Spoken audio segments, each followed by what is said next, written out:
Commerce classes +2 की macro economics कर रहे हैं हम लोग unit 8 short run equilibrium output. इसमें प्रीवियस लेक्चर में मल्टीप्लायर का कंसेप्ट स्टडी किया था, तो आज हम मल्टीप्लायर का मैकेनिज्म करने जा रहे हैं। मीन्स कि जो मल्टीप्लायर है वो वर्क कैसे करता है। हमने बोला था कि जब इन्वेस्टमेंट के बढ़ने से इनकम इंक्रीज होता है तो increase in income is many more times more than the increase in investment. मतलब कि जो इनकम है वो इन्वेस्टमेंट का कई गुना ज़्यादा बढ़ती है। जितना गुना ज़्यादा इनकम इन्वेस्टमेंट से इंक्रीज हो रही है वो क्या होता है, मल्टीप्लायर। पर क्यों ऐसा क्यों होता है, इसका क्या प्रोसेस है, क्या मैकेनिज्म है, और वी कैन से जो मल्टीप्लायर है वो कैसे वर्क करता है, कि कैसे increase in income increase in investment से ज़्यादा होता है, ये किस चीज़ के ऊपर बेस्ड है। देखो अभी कल हम लोगों ने दो कंसेप्ट्स, दो फॉर्मूलाज देखे थे मल्टीप्लायर के multiplier that is denoted bye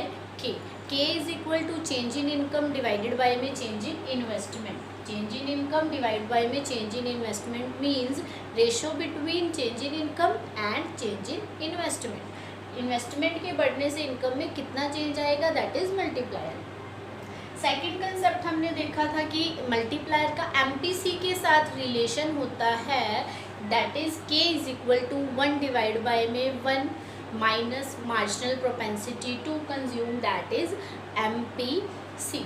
तो देखिए स्टूडेंट्स, जो अब हमारा मल्टीप्लायर है वो किस मैकेनिज्म पे बेस्ड है, मतलब ये वर्क कैसे करता है, अब ये हम डिस्कस करने वाले हैं। देखो हमने क्या बोला, इनिशियल स्टेप रहता है इन्वेस्टमेंट बढ़ रही है, इन्वेस्टमेंट के बढ़ने से इनकम पे इफेक्ट पड़ रहा है। तो हम स्टार्ट करते हैं, एग्जांपल भी कह सकते हैं, हम लोग एग्जांपल की हेल्प से क्लियर करेंगे। देखो इनिशियल जो इन्वेस्टमेंट इंक्रीज हो रही है, it is increased by ₹100 crore. 100 crore से इन्वेस्टमेंट बढ़ी। हमने ये जस्ट एक एग्जांपल ले रहे हैं, सपोज किया कि 100 करोड़ से इन्वेस्टमेंट बढ़ रही है, और हमने बोला कि जो मल्टीप्लायर का कंसेप्ट है वो एमपीसी पे बेस्ड होता है।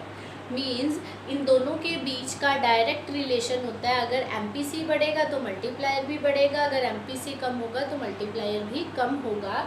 तो यहाँ पर एमपीसी भी हम सपोज कर लेते हैं, that is MPC is equal to 0.5।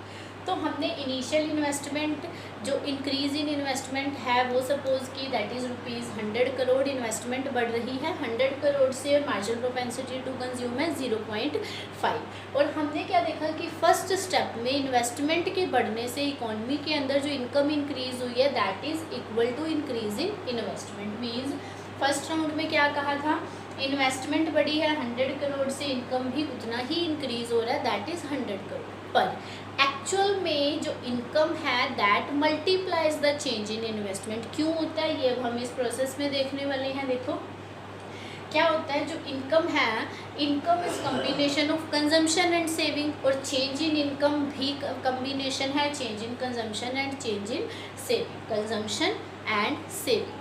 अब देखो क्या हुआ, ये जो इन्वेस्टमेंट के बढ़ने से इनकम में इंक्रीज आया था, क्या हुआ, जितनी इनकम इकोनॉमी के अंदर बढ़ी है, सपोज यहाँ 100 करोड़ से बढ़ रही है, तो उसका कुछ हिस्सा कंजम्पशन की फॉर्म में होगा और कुछ हिस्सा सेविंग्स की फॉर्म में होगा। ये किस चीज़ पे डिपेंड करेगा, एमपीसी में। अब यहाँ पर एमपीसी हम लोगों ने 0.5 सेलेक्ट किया हुआ है, तो 0.5 मतलब जो हमारी चेंज इन इनकम है उसका 5/10 मैं करूँगी तो that is change in consumption. तो 100 का 5/10 दैट इज़ 50, मीन्स 50% कह रहे हैं। तो 50% 50 कंजम्पशन हो गई, चेंज इन कंजम्पशन। इनकम का चेंज इन इनकम का 50% change in consumption and 50% remaining बचा हुआ 100 माइनस 50 सेविंग्स है, दैट इज़ लीकेज। इससे इकोनॉमी में कोई इंक्रीज इन इनकम नहीं होगी, तो सेव किया जा रहा है। अब देखो क्या कंसेप्ट होता है, जब मेरी कंजम्पशन इंक्रीज हुई तो जो मैं कंज्यूम कर रही हूँ वो कोई एक थर्ड पर्सन की इनकम होगी, क्योंकि जब मैंने परचेज़ किया मार्केट में कंज्यूम करने के लिए तो किसी को बदले में पैसा दिया। It means consumption of one person is income of other person, वो किसी पर्सन की इनकम है। इट मीन्स ये जो 50 की चेंज इन कंजम्पशन है, इससे इनकम में फिर से चेंज आया। जो इनकम 50 से इंक्रीज हो गई, अगेन सेकेंड राउंड में देखो क्या हुआ, कंजम्पशन के बढ़ने से क्या हो गया, इनकम में दोबारा से चेंज आया, क्योंकि हम लोग जो कंज्यूम कर रहे हैं वो किसी पर्सन की ज़रूर इकॉनमी के अंदर इनकम होगी, तो इट मीन्स इकॉनमी में फिर से इनकम बढ़ी 50 से। अब ये जो चेंज इन इनकम था इसका MPC के बेस पे क्या हुआ 50%, मतलब 0.5 था, दैट इज़ 50 का 5/10 क्या हो गया 25 चेंज इन कंजम्पशन हुआ, 25 सेविंग्स हो गई। सिमिलरली अब ये जो चेंज इन कंजम्पशन था ये आगे किसी की इनकम हो जाएगी 25, फर्दर ये चेंज इन कंजम्पशन और चेंज इन सेविंग में चेंज होगा। मतलब ये प्रोसेस इसी तरह से ही चलता रहता है। कब तक चलता रहेगा, जब तक कि change in consumption equal to 0 नहीं हो जाता। देखो अब कंजम्पशन में चेंज नहीं आया, इट मीन्स फर्दर इनकम में भी चेंज नहीं आएगा, तो ये प्रोसेस तब तक चलता रहता है। तो इट मीन्स अगर हम इन सबको प्लस करते हैं तो ये हमें क्या शो करेगा कि चेंज इन इनकम जो है that will be more than change in investment, क्योंकि इन्वेस्टमेंट तो सिर्फ 100 करोड़ से चेंज हुई थी, पर इनकम कितने से चेंज हुई 200। ये जो टोटल हम प्रोसेस करेंगे तो वो लेंथी हो जाएगा, ये जस्ट हम एक एग्जांपल ले रहे हैं, करेंगे तो डेफिनेटली ये 200 ही आएगा। पर ये किस चीज़ पे बेस्ड है, जो हमने रिलेशन पढ़ा था 1K = 1 divide bye 1 minus MPC। देखो MPC यहाँ पे हम लोगों ने 0.5 लिया हुआ था, 1 minus 0.5 1 divide by 0.5 that is 10 by में 5 2 टाइम्स, तो क्या आया multiplier 2 times of change in investment. Investment change हुआ था 100 से, तो उसका मल्टीप्लायर आया 2 टाइम्स, तो 100 का 2 टाइम्स क्या हो गया 200, तो चेंज इन इनकम कितना हुआ 200। मीन्स मल्टीप्लायर में जो हमने कहा कि जो चेंज इन इनकम है that will be many more times more than the change in investment, वही चीज़ हमने यहाँ प्रूव की। पर ये हुआ कैसे, क्योंकि क्या होता है इकॉनमी के अंदर जब कंजम्पशन इन्वेस्टमेंट चेंज हुई, इनिशियली इकॉनमी में इन्वेस्टमेंट चेंज हुई, इन्वेस्टमेंट के बढ़ने से इनकम बढ़ेगी। जब इन्वेस्टमेंट इंक्रीज हुई, इन्वेस्टमेंट के बढ़ने से क्या है इनकम इंक्रीज होता है। ये मल्टीप्लायर कैसे वर्क करता है इसका प्रोसेस मैं आप लोगों को बता रही हूँ, जिसके बेस पे हमने ये कंसेप्ट अभी किया कि ये change in consumption change in income कैसे बनी। वही चीज़ थी, देखो जब इन्वेस्टमेंट चेंज हुई, इन्वेस्टमेंट के चेंज होने से क्या हुआ इनकम चेंज हुई, और इनकम चेंज हुई तो लोगों की कंजम्पशन में चेंज आया, लोगों की कंजम्पशन भी इंक्रीज़ होगी अगर इनकम इंक्रीज़ हुई। सी इनकम के बढ़ने से कंजम्पशन भी इंक्रीज़ हुआ, ये किस पे डिपेंड हुआ MPC पे।